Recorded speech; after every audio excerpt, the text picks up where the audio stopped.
Before there were Space Marine chapters, before the Horus Heresy tore the galaxy apart, and long before the Imperium became the decaying empire we know in Warhammer 40,000, there were the original Space Marine legions.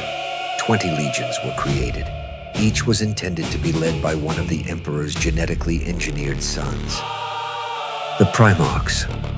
This chart shows the beginning of that family tree. At its center stands the Emperor of mankind. The Emperor was not simply the ruler of Terra. He was an immortal warlord, one scientist and psychic being who had watched humanity rise, collapse and nearly destroy itself. During the Age of Strife, Earth had become divided between violent kingdoms, techno-barbarians, and warlords. The Emperor finally stepped out of the shadows and began the unification wars, conquering Terra and bringing it under his control. His first great army was made up of the Thunder Warriors.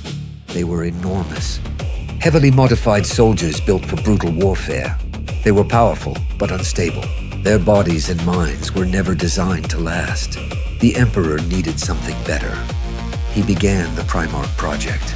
The Primarchs were 20 genetically created superhuman beings, each designed to become a general, ruler, and symbol of the new Imperium. They were more than soldiers. They were intended to lead humanity's reconquest of the galaxy. However, before the Primarchs could be fully raised and trained, they were scattered through the warp and thrown across distant worlds. Each Primarch landed on a different planet, where they grew up under wildly different conditions. Some became kings, some became slaves, some became scholars, hunters, builders, or conquerors. Several grew into monsters long before chaos openly claimed them. With the Primarchs lost, the Emperor used their genetic material to create the Legiones Astartes, better known as the Space Marine Legions. These were not the smaller chapters seen in modern Warhammer 40,000. The original legions were enormous military forces, with some numbering well over 100,000 warriors.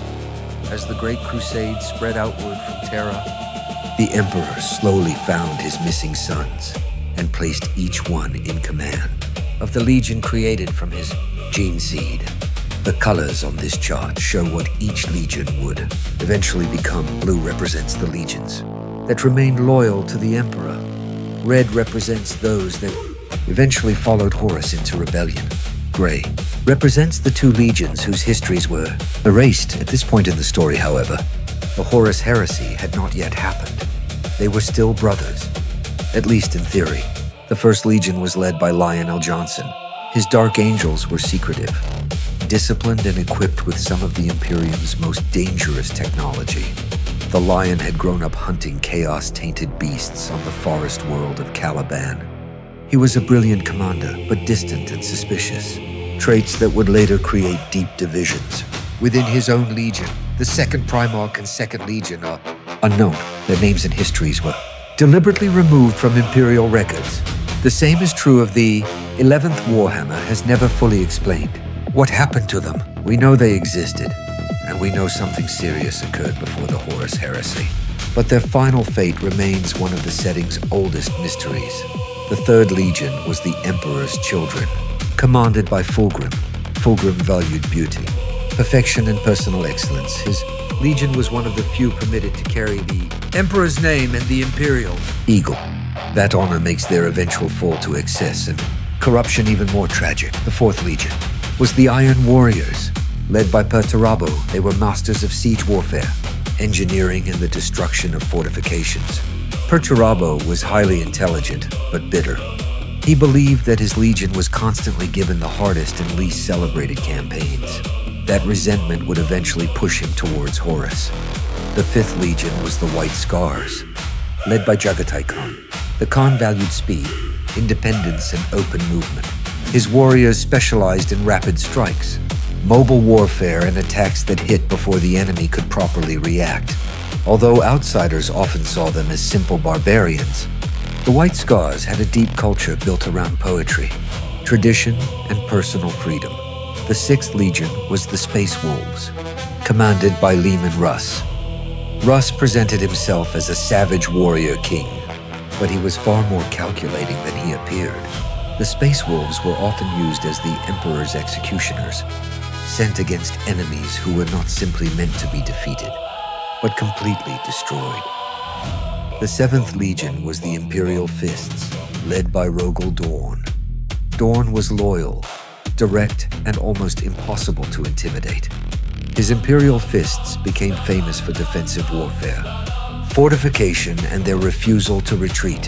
When the heresy reached Terra, Dorn would become one of the most important defenders of the Imperial Palace. The 8th Legion was the Night Lords, commanded by Conrad Curze. Curze grew up alone on Nostromo, a world ruled by crime and fear. He forced order upon it through terror, torture, and public execution. The Night Lords followed the same method. They believed that fear could end wars faster than conventional conquest. The problem was that many of them eventually began enjoying the cruelty for its own sake. The 9th Legion was the Blood Angels, led by Sanguinius. Sanguinius was noble, charismatic, and physically marked by a pair of great angelic wings. He was loved by his legion, respected by his brothers, and admired across the Imperium. But beneath the beauty of the Blood Angels was a hidden genetic curse, a violent hunger that they struggled to control. The 10th Legion was the Iron Hands, commanded by Ferrus Manus. Ferrus believed that weakness should be removed through discipline, endurance, and mechanical improvement. The Iron Hands increasingly replaced parts of their bodies with machinery. Their belief that flesh was weak would become even stronger after the terrible fate of their Primarch. The 11th Legion is the second Lost Legion. Like the second, its Primarch's identity and fate were erased. Characters occasionally mention the Lost Brothers, but usually with shame, anger, or deliberate silence. The 12th Legion was the World Eaters, led by Angron. Angron had been enslaved and forced to fight as a gladiator. His masters implanted devices called the Butcher's Nails into his skull, turning pain and anger into constant aggression. After Angron took command, many World Eaters received similar implants. The Legion became one of the most violent forces in the Great Crusade. The 13th Legion was the Ultramarines, commanded by Robert Guilliman. Guilliman was not only a general, he was an organizer, lawmaker, and empire builder. He had already created a stable realm around Macragge before meeting the Emperor. Under his leadership, the Ultramarines became one of the largest and best organized legions. The 14th Legion was the Death Guard, led by Mortarion. Mortarion was raised on a poisoned world ruled by monstrous overlords.